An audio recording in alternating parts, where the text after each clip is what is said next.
Martial arts movies are usually seen as cheesy and corny, but that's far from the truth. I mean, think about stuff like Karate Kid, Everything Everywhere All at Once, or even the Matrix movies. They are real gems. And then there are movies like Enter the Dragon and Bloodsport, which are probably more entertaining. The one thing that binds all these movies together is the style of tournament they show. These are no-holds-barred tournaments where all rules sit at the back while violence, brutality, massacre, and death dance in the arena. So, without further ado, let's explore the top 10 martial arts film tournaments where rules didn't seem to exist. But before we go into our explanation, we have a very small request. If you like our content, please support us by subscribing to our channel. This is a small click for you, but for us, it means a lot. Thank you. Let's begin.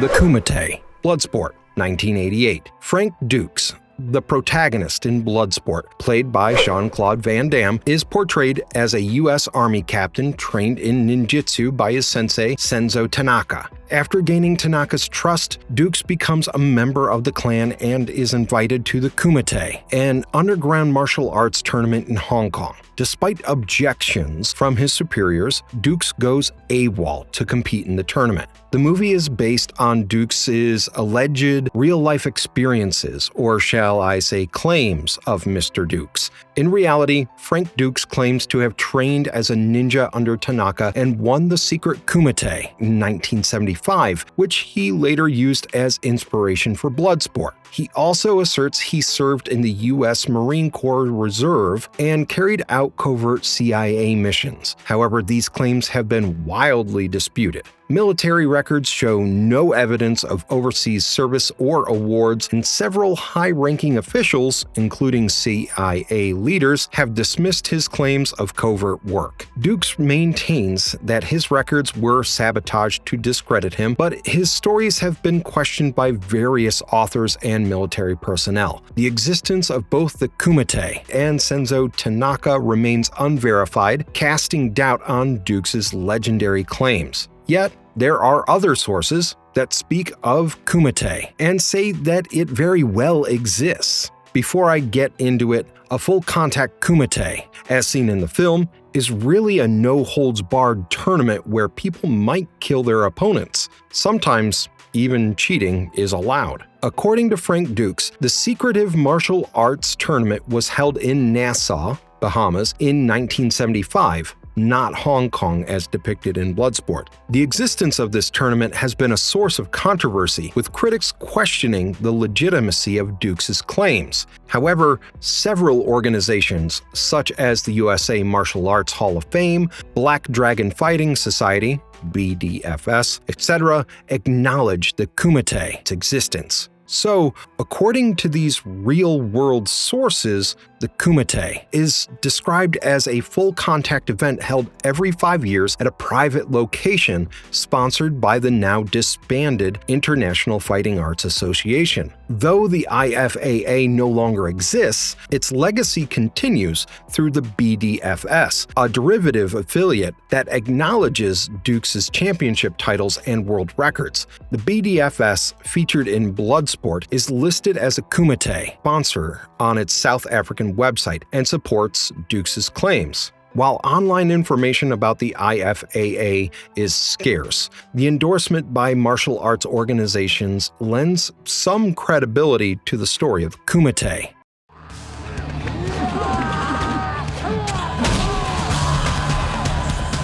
The Mortal Kombat Tournament, Mortal Kombat, 1995. The Mortal Kombat Tournament is the eponymous event in the game's universe. Needless to say, it is pivotal to the lore, and practically everything in the Mortal Kombat universe revolves around it. So why and how did it come into existence? Well, it started several millennia ago and was created by the Elder Gods to prevent the rebirth of the One Being, a powerful entity that once fed on the gods. After defeating the One Being, the Elder Gods shattered it into fragments that became the realms of the Mortal Kombat universe. One of these realms, Outworld, gained significant power and began conquering the other realms. thereby threatening the balance. I think it is clear that Outworld people are basically the bad guys of the universe. To prevent Outworld from merging all realms and reviving the one being, the Elder Gods established the Mortal Kombat tournament. The rule is simple. A realm can only conquer another by winning 10 consecutive tournaments. This makes it nearly impossible for any one realm to conquer another because, let's be honest, each of the realms has marvelous fighters, so Mortal Kombat Tournament acts as an equalizer. Having said that, one realm did manage to do the impossible. Outworld's emperor, Shao Kahn, adhered to this rule and held multiple tournaments against Edenia, a lush and vibrant realm. Despite Edenia's best efforts, Shao Kahn's warriors won 10 consecutive tournaments, which granted him the right to conquer the realm. After conquering Edenia, Shao Kahn set his sights on Earthrealm and sent Shang Tsung, a powerful sorcerer, to host the Mortal Kombat tournament. Shang Tsung, with his soul-absorbing abilities, dominated the tournament for 9 consecutive generations and nearly secured Outworld's right to invade Earthrealm. However, Earthrealm's champion, the Great Kung Lao, defeated Shang Tsung in the 10th tournament and even spared his life in what is now known as an unprecedented act of mercy. This decision would later prove costly as Shang Tsung's chosen fighter, Prince Goro, killed the Great Kung Lao in the next tournament and held the title for 9 more consecutive victories. Once again, Earthrealm teetered on the brink of defeat, but another champion, Liu Kang, emerged. Liu Kang, a descendant of the Great Kung Lao, defeated Goro and thus prevented Earthrealm's conquest. Shang Tsung challenged Liu Kang himself but was also defeated, forcing him to retreat to Outworld and marking Liu Kang as the new Grand Champion of Earthrealm. In Mortal Kombat, champions are chosen by their realm's ruler or protector to compete in the tournament. In Earthrealm, Raiden selects the fighters. However, in the 2021 film, only those with the mark of the dragon can participate. Winning the tournament not only secures the right to conquer another realm, but also grants the victor immortality until the next tournament. This allows the Grand Champion to compete across generations, ensuring they are strong enough to defend or challenge for their realm again. Thus, the tournament not only serves as a battleground for powerful warriors, but also as a critical mechanism to maintain balance and prevent catastrophic events within the Mortal Kombat universe.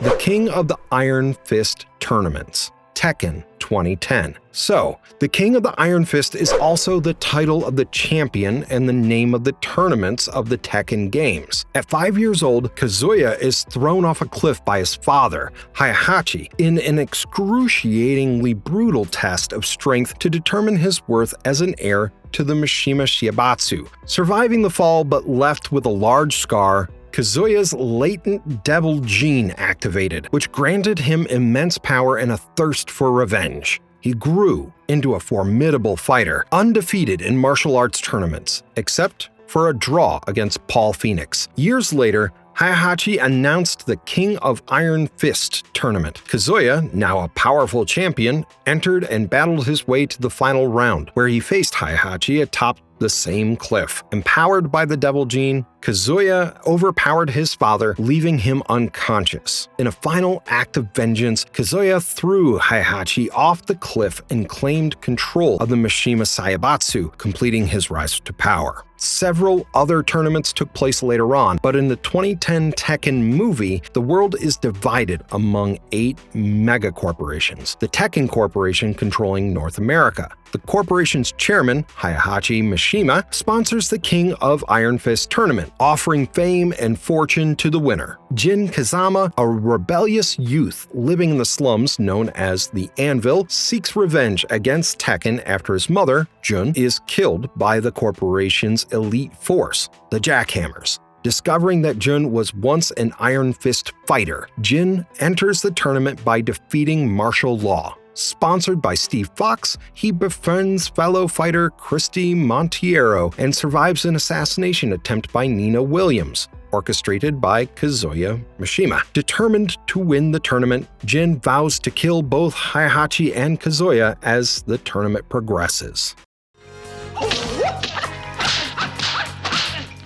The Tournament, Enter the Dragon, 1973. The martial arts tournament on Han's Island from Enter the Dragon is far more than just a contest of skill. It's a deadly game where the stakes are life and death. Organized by Han, a notorious crime lord running illegal drug and prostitution operations, the tournament serves as a cover for his criminal empire. Fighters from across the world are drawn to the island with promises of wealth and glory, but they unknowingly step into a dangerous trap. The rules seem simple: no weapons and one-on-one combat, but Han himself often disregards them. Competitors who lose face the threat of death, either in the arena or through Han. O'Hara, one of Han's most trusted fighters, is humiliated and killed by Lee after breaking the no-weapons rule in a desperate attempt to win. Even before the fights, the island's strict curfew and surveillance make the environment feel oppressive, with violators facing dire consequences.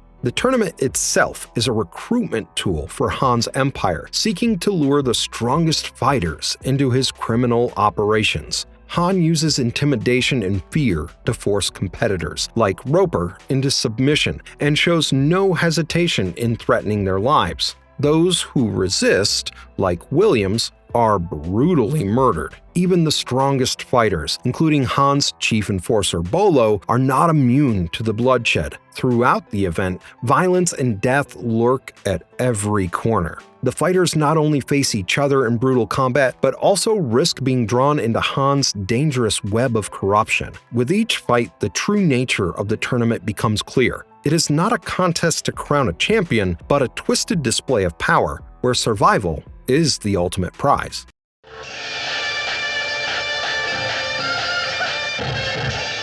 The Drunken Master Tournament, Drunken Master, 1978. In Drunken Master, the tournament isn't a formal event, but rather a series of life-threatening encounters where the stakes are incredibly high and survival depends on mastering martial arts. The protagonist, Wong Fai-hung, finds himself in situations that are as dangerous as any organized competition and faces off against skilled opponents who use lethal techniques. His journey into this unofficial tournament begins when he is sent to train under Beggar So, a notorious martial arts master known for his tough and torturous methods of teaching. Initially, Wong resists the training, fleeing from Beggar So's rigorous regimen. However, his journey takes a more perilous turn when he accidentally crosses paths with Yim Titsam, a notorious killer known for his unbeatable Devil's Kick, a technique that has made him feared across the land. Wong, an overconfident and untrained,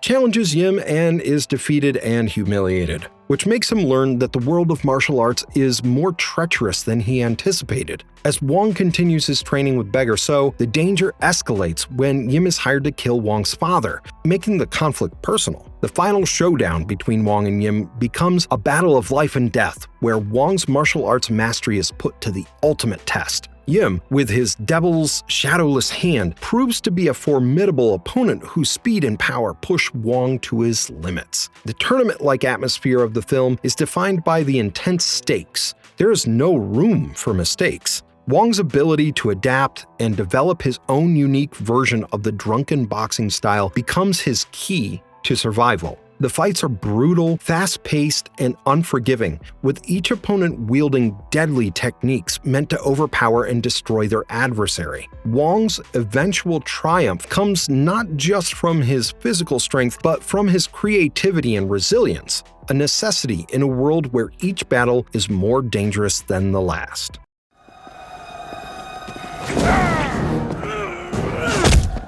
Battle Royale, The Quest, 1996. The Gang Gang tournament from the 1996 film The Quest is held in the lost city of Tibet. It is an absolutely violent and elite martial arts competition that brings together fighters from across the world to battle in a deadly contest. Each competitor represents their country, which naturally makes the stakes incredibly high as they fight for the ultimate prize, a solid gold statue known as the Golden Dragon, as well as the nation's pride, so to speak. However, the real reward lies in the honor of being crowned the greatest fighter, which promises respect, immortality in the fighting world, and a legacy that transcends nations. The tournament features some of the most dangerous fighters in the world, representing countries such as Germany, the Soviet Union, Mongolia, Japan, Greece, and the US. Each fighter specializes in unique martial arts styles, from Muay Thai to Judo,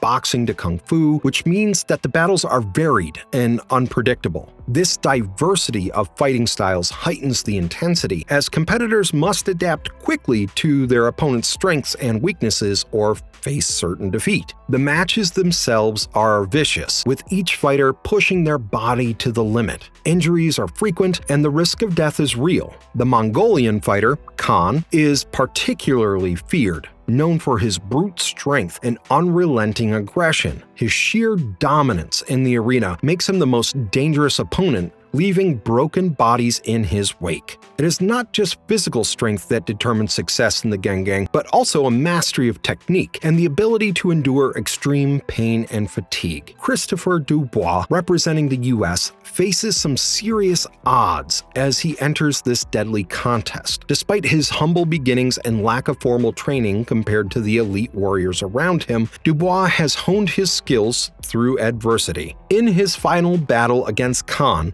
which is a testament to his resilience, defeats the Mongolian powerhouse and claims victory. However, the tournament is not simply about personal glory. The Gengang represents the harsh reality of survival, where every fight could be your last. Winning requires not only unmatched skill, but also the ability to endure immense physical and psychological pressures in the face of overwhelming danger.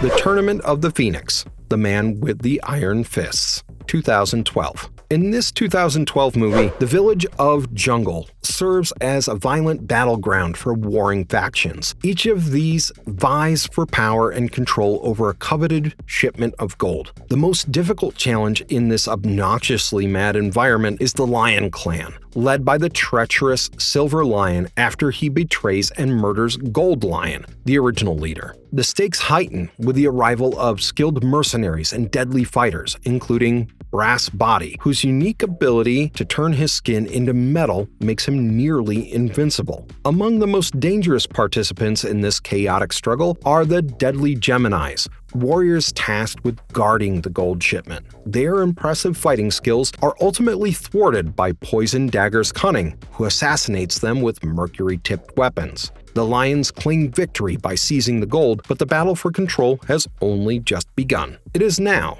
that Jackknife enters the scene. He is a mysterious emissary from the King Emperor, and Zhen Yi, the vengeful son of the slain Gold Lion. As they confront the lions, the true brutality of the tournament reveals itself. Brass Body, with his indestructible skin, proves to be the most dangerous opponent. His fight with Zhen Yi nearly ends in death as Brass effortlessly shrugs off Zhen Yi's attacks. Even the skilled fighters who align themselves with Jack and Zhen Yi find themselves overwhelmed by the sheer brutality of the lions and their ruthless tactics. The tournament becomes a bloodbath as alliances shift and characters meet violent ends and gruesome ways. The involvement of Black Widows, a group of assassin women led by Madame Blossom, makes things even worse as they betray the lions. However, even their poison cannot defeat the indomitable Brass Body, whose near invulnerability keeps him standing. In the end, the most dangerous combatant, Brass Body, is finally defeated by the blacksmith with the aid of his iron fists, capable of breaking through even Brass's impenetrable defense.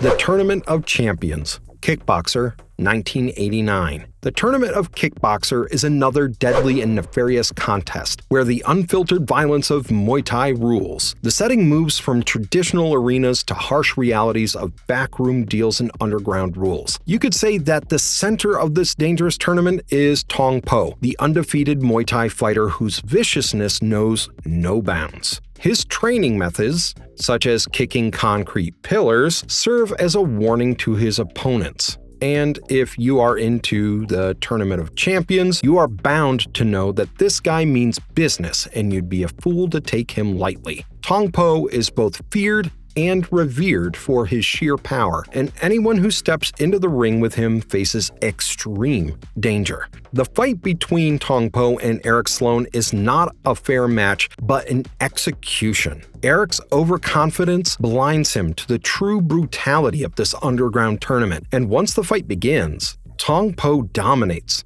like from the beginning. The fight is an example of how dangerous the tournament is, as even when Eric's brother Kurt tries to end it by throwing in the towel, Tong Po ignores the plea and continues his assault, leaving Eric paralyzed. Kurt, determined to avenge his brother, prepares for the final fight with Tong Po under the harsh and unforgiving tutelage of Xian Chao. The fight is set up under ancient rules, so what they do is wrap the fighter's hands in hemp rope dipped in broken glass, which turns the match into a literal death match. The tournament becomes more than just about skill. It is a test of who can endure the most pain and inflict the most damage. The stakes are further heightened as Kurt is blackmailed by Tong Po's manager, Freddie Lee, who kidnaps Eric and forces Kurt to lose the fight to save his brother's life. But as the fight progresses, and with his brother's safety ensured, Kurt unleashes his fury. In the finale, Kurt turns the tide and defeats Tong Po.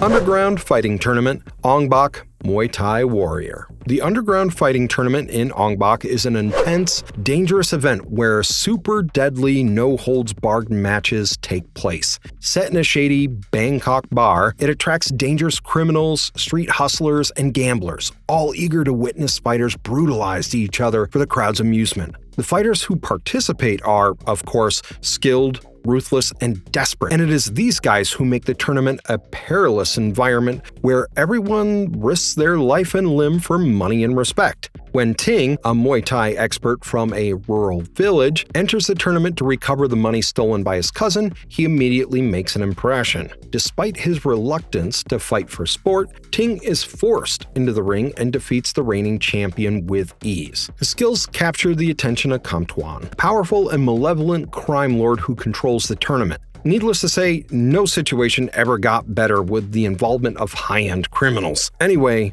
the tournament itself is vicious, with no rules to protect fighters from the crazy onslaught of punches, kicks, and knees. Fighters are pitted against each other in a display of raw violence, and Ting's extraordinary skills in Muay Thai are put to the test as he faces 3 opponents in one night. Each opponent poses a new threat, but Ting's ability to adapt and overcome is what keeps him alive. As stakes rise, the tournament becomes even deadlier when Ting is forced into a rigged match against Saming, Kamtuan's drug-enhanced enforcer. Saming's sheer size and strength, coupled with the drug that fuels him, reduce the stakes for our hero. Ting is forced to throw the match to save his friends, but the corruption within the tournament makes it clear that there are no guarantees of safety.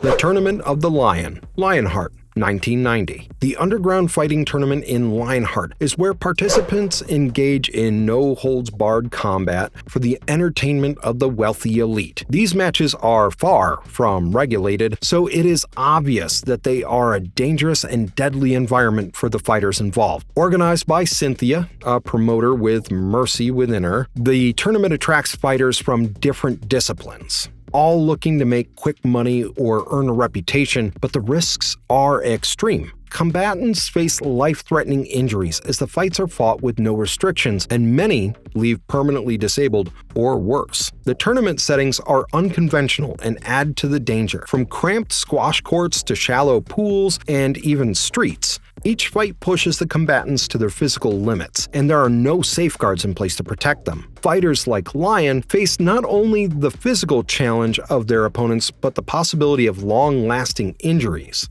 The nature of these matches means that survival, rather than victory, often becomes the primary concern. Lion's journey through the tournament sees several vicious encounters with highly skilled fighters, each more dangerous than the last. His final opponent, Attila, represents the pinnacle of danger in the tournament. Known for his deceptive fighting style, Attila lulls his opponents into thinking they have a chance before dismantling them. His style is lethal, and he leaves many permanently injured. The fight between Lion and Attila is a harrowing display of endurance and strategy, with Lion already injured going into the bout. Attila also used Lion's broken rib to his advantage. Naturally, the risk in this tournament is palpable, as Attila's intent is not just to win, but to permanently damage his opponents. Despite being outmatched and nearly defeated, Lion's resilience allows him to triumph, but the victory comes with a lot of prices and hardships, and a lesson that the tournament is a deadly game where lives can be destroyed in the pursuit of fleeting glory.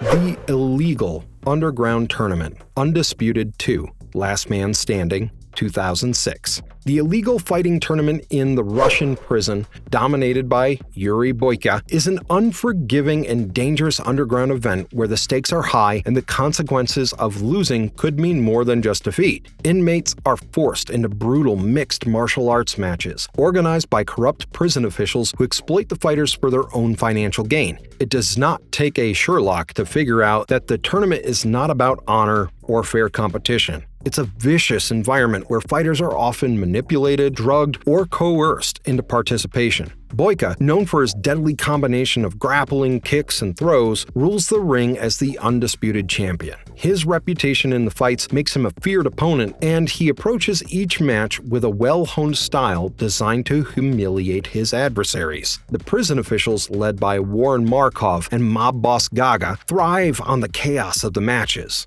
They place large bets and control outcomes to maintain their power. George Iceman Chambers, a former boxing champion, is reluctantly drawn into this dangerous world after being framed and imprisoned. Initially resistant, he agrees to fight Boyka after experiencing the horrors of prison life. However, his first fight is rigged when his water is spiked with sedatives by Boyka's gang, leading to his defeat in a brutal second-round knockout. The corruption surrounding the tournament runs deep, with fighters used as pawns in a rigged system where survival is secondary to the whims of the prison's elite. The rematch between Chambers and Boyka is an intense and grueling show of strength and ferocity, where the raw danger of these matches comes to light. Both fighters bring everything they have, but the fight is not just about skill, it's about survival. Ultimately, Chambers uses his newfound mixed martial arts knowledge to break Boyka's leg, which secures his victory. So, these were the 10 martial arts tournaments from films where rules often rested backstage. In the arena, you can do all you wish to exert pressure and death on your opponent. If you think there's something else that needed to be on this list, feel free to tell us. And if you liked our content, don't forget to leave a like and subscribe to us if you haven't already. And have a good one, and be safe out there. Thanks, everyone.